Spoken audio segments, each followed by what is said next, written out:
Alors, retenu à la source, voilà l'actualité. Vous savez, Ousmane Sonko, quand il dit une chose, il fait. Il a dit que non, le gouvernement fera face. Mirbango. Et il fait face. Non, il fait face. Non, Sonko. Il a dit. On a adressé une lettre pour dire le Premier ministre sera à l'Assemblée le 13. Sonko a dit le 13, on parlera de tout sauf de déclaration de politique générale. Mais le 11, passer comme ça. Kamet. Non, lui, ce qu'il dit, c'est ça, hein? Waouh. Comme il dit, c'est ça, on gagne ou on gagne. Il le fait. Voilà un homme politique qui est conséquent avec lui-même. Bon, maintenant, si d'autres ont des positions. Et quand il change de position, il l'assume. Et il a dit, j'assume. Oui, il y a du grabuge à l'université. J'assume, il ne faut même pas m'enlever de là. Non. Au moins, on a un Gorfit ou bien un Gortchewardien. Mais de toutes les façons, lui, il est conséquent. Alors, l'État coupe les salaires des enseignants grévistes. Il a dit, nous, on va faire face. Mode CNG. Ah, mode CNG. Daguette, mode CNG. CNG, Bailen qui, il y a tout. Alors, l'État coupe les salaires des enseignants grévistes, mais les retenues s'élèvent selon plusieurs sous-syndicales à des montants compris entre 100 000 et 200 000 francs CFA. Alors, j'ai vu un syndicaliste qui est un peu pro-PASTEF, c'est notre ami Mahfouz Aïdara qui dit, bon, maintenant que les syndicats remboursent cet argent aux grévistes, que les syndicats ils prennent et remboursent cet argent aux grévistes. Ah, c'est sa position, hein. On est en démocratie. Puisque les syndiqués cotisent également. Oui. Donc que les syndicats remboursent cet argent aux grévistes. Aux syndicats de voilà. supporter. En tout cas, Mahfouz, il sait ce qu'il dit. Mahfouz Aïdara. Shérif Karara, quand même, toi, tu es le shérif. Shérif Bob de Botniep. Alors, c'est une ponction arbitraire injustifiable. Nous la considérons comme un vol. Vol. Ça, c'est El Malik Youm. Alors, le gouvernement s'est basé sur quoi pour agir ainsi? Peut-être qu'il y a une loi, peut-être qu'il n'y a pas de loi. Mais nous sommes dans la dynamique de la loi relative au droit à l'information. Et là, c'est juste une provocation et nous allons répondre au gouvernement à la hauteur de leur acte. Mais prévient le secrétaire général du SAEMS. Ousmane Sonko, il a dit maintenant il y a des revendications émergentes. Dès qu'on fait une revendication, une autre sort. Mais non, mais attends aussi, Sonko aussi. Mais lui-même, c'est un syndicaliste là.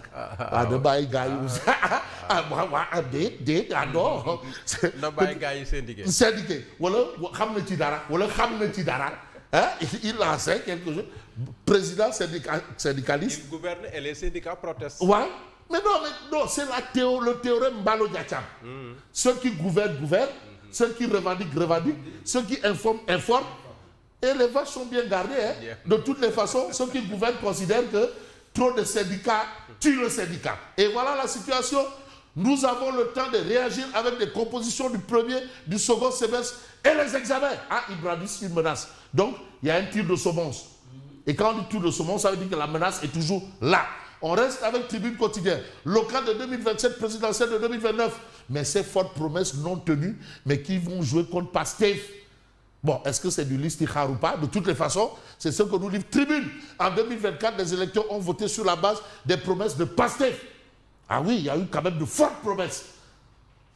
Bon, est-ce qu'il y a eu un changement espace-temps entre-temps? De toutes les façons, toujours en attente de la promesse de renforcement de l'indépendance de la justice. Vous avez aussi des gorgorous qui ont perdu tout espoir d'une vie meilleure promise par Pastef. Parce qu'on nous a dit en 2 mois, tout sera réglé. En 2 mois, tout sera réglé. Bon, mais vous savez aussi, Gorgui, qui est un peu notre génie en la matière, nous a toujours rappelé qu'en politique, il n'a pas dit parfois. Il a dit en politique, les promesses n'engagent que ceux qui... Il n'a pas dit parfois là-bas. Il dit souvent. C'est une phrase linéaire. Vous savez aussi, le français a son sens. Les mots aussi ont leur sens en français. Alors, le rêve des millions de demandeurs d'emploi a fondu comme beurre au soleil. Alors, soleil levant ou pas, vous avez le Sénégal est malade. Ça, c'est Barthélémy Diaz. Barthélemy Toye Dias à l'état civil. Le Sénégal est malade d'un manque d'autorité et de leadership, comme pour le problème là. Bon, il y a quelqu'un qui nous a dit qu'il y a un problème d'autorité, ou bien de quoi? En tout cas, il y a un souci ici. Je vais demander s'il a rejoint dans sa théorie. Ah! Parce qu'il y a quelqu'un qui a dit que non, on a juste un problème de ça. Pas un problème d'économie, mais d'autorité. D'autorité. Il a d'abord dit le problème, c'est un problème économique. Après, il dit non, on a un problème de... Le Sénégal est malade d'un manque d'autorité et de leadership. Ça, c'est l'avis de Barthélemy Toye Dias. Et puis, la lettre de Bassirou Ba du mouvement Arche du Mohamel, le gouvernement appelé à respecter ses engagements immédiats avec le monde rural. Avec le monde rural. Mais on s'intéresse aux témoins quotidiens. Après le face-à-face du Premier ministre avec les députés, tout le monde l'a vu. Hein? En tout cas, lui, il a été clair. Syndicat, on va faire face. Il a fait face. À qui le suivant? À qui le tour? À Wam? Non, lui, quand il dit, c'est ça. Qu'on le veuille pas. C'est bon ou c'est pas bon? C'est ça. Waouh, c'est ça. Il l'a dit, hein, tout ce qu'il dit là. C'est ça. Bon, maintenant, les promesses, les menaces, c'est ça. Les promesses. La presse.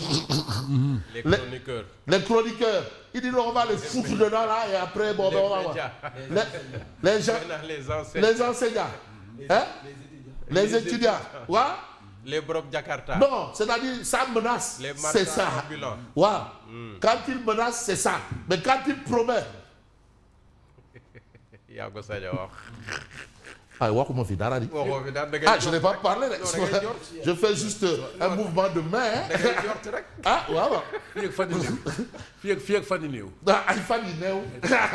alors, de toutes les façons, même Yacine en sait quelque chose. Hein? Ah bon? Bonjour Yacine. Alors, Bart Mbassali et le PIT tire sur Sonko. Bart. Tir groupé. Ah, tir groupé. Et à l'arme lourde, hein, ce ne sont pas des pétards mouillés. Ce sont des bombes à fragmentation. Le Sénégal est malade. Aïe, aïe. Un gouvernement qui éteint ses propres incendies financiers.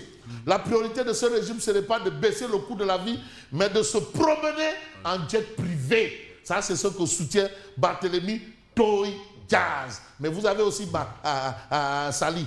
Mensonge et reniement sur l'homosexualité. Et là, c'est Massiali qui sort le couteau. Ou bien Kherourai.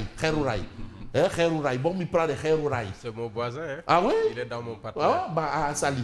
Il sort. Non, lui, c'est le futur maire de Thiès. Ah bon. Alors, sans l'éthique de la vérité, même la foi est vaine. Sans l'éthique de la vérité, même la foi est vaine. Ce sont les propos de Massali. Des mains aussi inexpertes qui, responsables, ont abîmé le pays. Position du parti de l'indépendance et du travail. Tu sais, moi, à l'époque, je disais que le responsable des jeunes du PIT, c'est le ministre Mansour Sy. C'est lui c'est le responsable des jeunes du PIT. C'est le ministre Mansour Sy. Il a changé de poste depuis. Bon, c'était une façon un peu de parler. On va parler de 2 minutes pour lire l'essentiel. Babacar, Machallah, labeur et valeur. Parce que quand même, il y a eu un acte qui s'est passé à l'Assemblée. Non, il faut... Vous savez, il y a des actes qui remettent en cause le processus de socialisation de tout un chacun. Parce qu'en Afrique, le père d'autrui est notre papa. Si vous attaquez au père d'autrui, vous attaquez à votre propre père. Parce que vous n'accepteriez pas. Et le seul tort de ce grand monsieur, c'est d'avoir cru au Sénégal, et ensuite en lui, et ensuite aux Sénégalais. Tout ce qu'il a fait, c'est pour le Sénégal. Mais Sénégal, Sénégal, comment Sénégal, comment? Bien sûr. Bien sûr. C'est pour le Sénégal. Il n'y a que avec des Sénégalais. Oui, et ce travail-là, combien de gens, combien d'emplois directs et indirects? Mais quand même, ce grand monsieur ne devrait pas quand même, mais sous le silence, mais de hautes autorités d'une institution, pris à partie. Mais c'est pas possible. Il aura l'humilité de revenir sur ses propos. Non, mais non, c'est que ça, c'est des genres de choses, c'est des genres de fautes qui sont, qu'on ne peut pas les excuser. Non, c'est pas bon. Quand on parle, on est des Africains quand même. Mais c'est quel type d'Africains nous avons maintenant? Un rebours de nos codes moraux et sociaux. Mais attends, un Africain bon teint, quand il s'en prend au père de l'autre, il s'en prend à son père. Ah oui. Mais c'est pas normal. Mais qu'est-ce que le monsieur a fait? Il a fait quoi? Et vous avez ça mais quand même, il a du mérite. Voilà un Sénégalais bon teint qui a du mérite. Oui. Et il mérite les honneurs. Mais d'ailleurs, on l'a gratifié de la plus haute distinction. Mais attends, c'est pas pour des broutilles. Mais au nom de quoi? C'est le mérite. Ah non. Bailen Babakan Bob Sedima Wai. Bailen ko tout tranquille. Ton Dougalad. Oui. Ah non. Bon, vous avez 14, 15e législature, Kif Borigo, Assemblée nationale. Et là, on comprend pourquoi Abdoulaye Sylla ne va pas à l'Assemblée. Parce que là-bas, là, c'est tout sauf une assemblée de rupture. Voilà la situation, une arène de règlement de compte, de champs partisans et d'attaques ciblées. Voilà l'Assemblée. Donc, boycott du député Abdoulaye Sylla, un choix pragmatique. Parce que finalement, d'ailleurs, Anta Babaka a dit qu'il faut dissoudre l'Assemblée. C'est ce qu'elle a dit. Mais vous avez sorti du Premier ministre et gestion des affaires courantes de l'État à Sali des pièces Sonko. Merci et bonne continuation. De presse, tout de suite, nous allons passer au journal.